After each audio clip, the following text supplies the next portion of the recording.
এসেছ, তোমার নামটা তো বলো, যাতে আমি লোকদেরকে তোমার নাম বলে প্রশংসা করতে পারি। আমি মক্কা থেকে এক জাদুকরের ভয়ে পালিয়ে এসেছি, সাথে আমি মানুষের কাছে এও যেন বলতে পারি, যেই মক্কায় জাদুকর আছে সেই মক্কায় তোমার মতো উঁচু মনের নওজওয়ানও আছে, উদার পরোপকারী যুবকও আছে।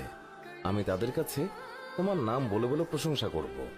বুড়ির কথা শুনে মহানবী সাল্লাল্লাহু আলাইহি ওয়াসাল্লাম হেসে দিলেন আর বললেন, যে জাদুকরের ভয়ে আপনি মক্কা ছেড়ে এসেছেন সেই জাদুকর আপনার সামনে দাঁড়িয়ে আছে। বুড়ি বলল, সত্যি সত্যি আপনি মুহাম্মদ? হুজুর বললেন, হ্যাঁ, আমি সেই মুহাম্মদ। তখন বুড়ি বলল, তাহলে আপনার জাদু আমার উপর ক্রিয়া করে ফেলেছে। সুবহানাল্লাহ, আপনি আর দেরি করবেন না, আমাকে পাক কালেমা পড়িয়ে দিন, লা ইলাহা ইল্লাল্লাহু মুহাম্মাদুর রাসূলুল্লাহ।